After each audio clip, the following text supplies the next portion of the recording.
Hello dear students, welcome back to organised knowledge channel. और आज की जो वीडियो है उसमें हम डिस्कस करेंगे worksheet number 28 for class 9th, विषय सामाजिक विज्ञान है। और ये वर्कशीट आपके लिए 14 सितंबर 2021 के लिए शेड्यूल की गई है। आज की जो वर्कशीट है बच्चों, उसमें हम संविधान निर्माण जो हमारा चैप्टर है, ठीक है, चैप्टर 3, उसी को कंटिन्यू करते हुए संविधान निर्माण के बुनियादी मूल्यों के बारे में पढ़ेंगे। सो वर्कशीट शुरू करने से पहले बेटा प्लीज़ चैनल को सब्सक्राइब कर दीजिए, बेल आइकन को प्रेस कर लो ताकि आपको आने वाली वीडियोस की नोटिफिकेशन वो समय से मिल जाए। सो आपको यहाँ पर क्या दिया गया है, ये है भारत का संविधान उद्देशिका, ठीक है। और ये जो उद्देशिका है इसको संविधान की आत्मा भी कहा जाता है, क्योंकि जो उद्देशिका है उसमें आप कह सकते हो कि जो हमारा पूरा संविधान है उसका निचोड़ जो है वो यहाँ पे दिया गया है।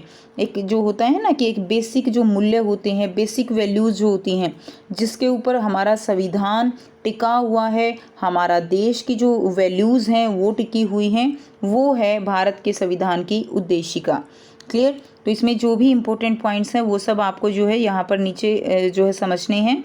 तो देखिए, हमारे संविधान के निर्माण के पीछे का दर्शन क्या है, इसका जवाब संविधान की प्रस्तावना को समझने से ज्ञात हो जाता है।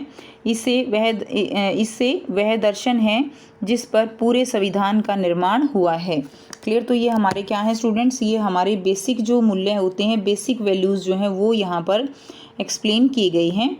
भारत के संविधान की शुरुआत बुनियादी मूल्यों के साथ होती है, जिसे संविधान की प्रस्तावना या उद्देशिका कहा जाता है। यानी जो उद्देशिका है या प्रस्तावना है वो भारत के संविधान के बुनियादी मूल्य हैं। भारतीय संविधान की प्रस्तावना के मुख्य बिंदु क्या हैं, ठीक है।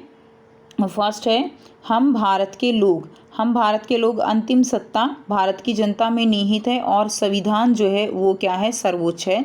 यानी जो है यहाँ पर सबसे इम्पोर्टेंट क्या है कि हम भारत के लोग यानी सभी जो भारतवासी हैं उनको इंक्लूड करके बताया गया है कि अंतिम सत्ता जो है वो किसकी होगी, अंतिम सत्ता वो भारत की जनता है। क्लियर। और जो संविधान है, संविधान जो है वो सर्वोच्च है। प्रभुत्व संपन्न का मतलब क्या है कि भारत अपने फैसले लेने के लिए स्वतंत्र है, कोई भी जो बाहरी शक्ति है उसके फैसलों को प्रभावित नहीं कर सकती है, ठीक है। तो प्रभुत्व संपन्न की कोई भी बाहरी शक्ति उसके फैसलों को प्रभावित नहीं करेगी, सभी को अपने जो फैसले हैं वो भारत जो है अपने फैसले लेने का पूरा उसको क्या है, स्वतंत्र है वो अपने फैसले लेने के लिए।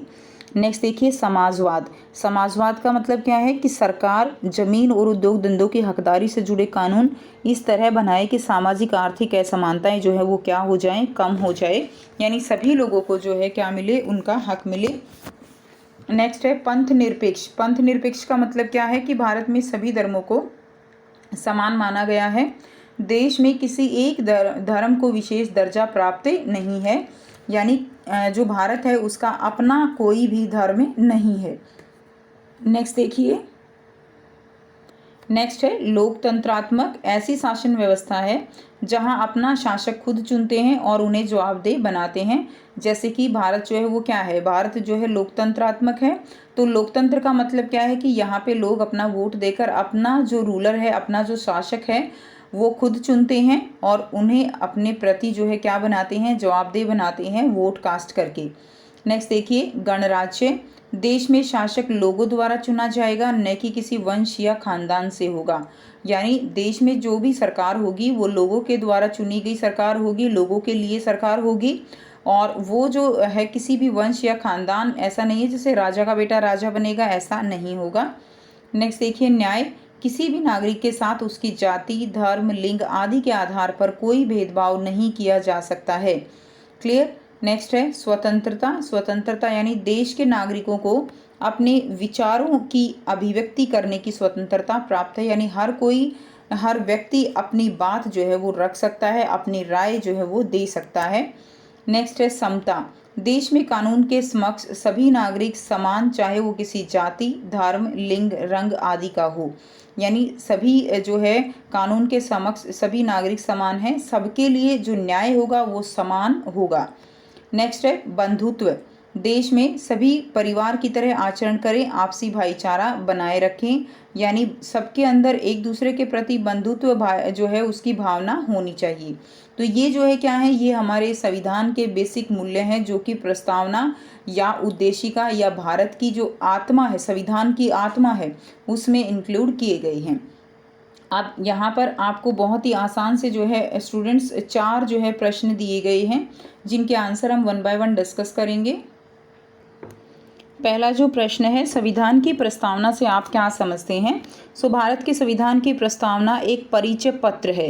क्या है बच्चों? संविधान का जैसे एक होता है ना परिचय, तो जो संविधान हमारा कैसा होना चाहिए, क्या उसके अंदर मेन इंपॉर्टेंट पॉइंट्स होंगे, वो हमें हमारे परिचय पत्र यानी उद्देशिका या प्रस्तावना से जो है हमें पता चल जाता है। तो इसलिए ये क्या है? ये एक परिचय पत्र है जो दिशा निर्देश निर्धारित करता है, जो राष्ट्र के लोगों का मार्गदर्शन करता है और संविधान के सिद्धांतों को प्रस्तुत करता है।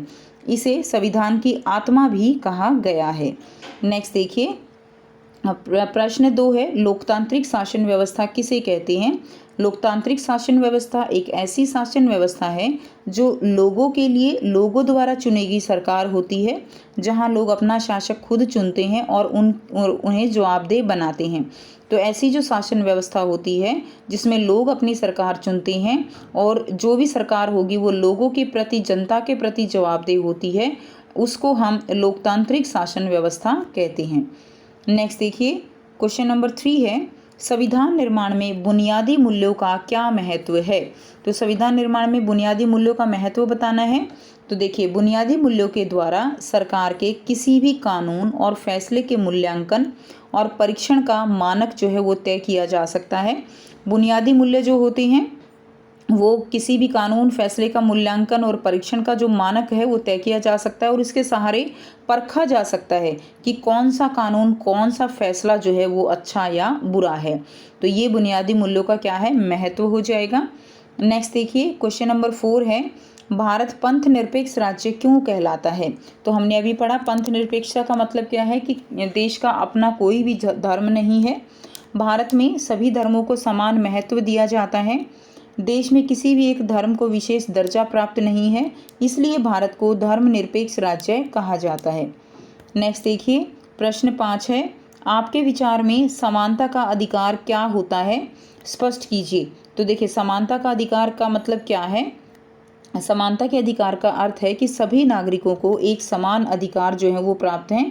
हमारे देश में रंग, जाति, भाषा, क्षेत्र, धर्म, संस्कृति आदि किसी भी आधार पर कोई भेदभाव जो है नहीं किया जाता। कानून की दृष्टि में सभी नागरिक क्या हैं? एक समान हैं और यही क्या है? यही समानता का अधिकार है। तो ये थी बच्चों आपकी आज की बहुत ही आसान सी वर्कशीट। आई होप सभी स्टूडेंट्स को समझ आ गया है कि प्रस्तावना का हमारे संविधान के लिए क्या जो है उसका महत्व है।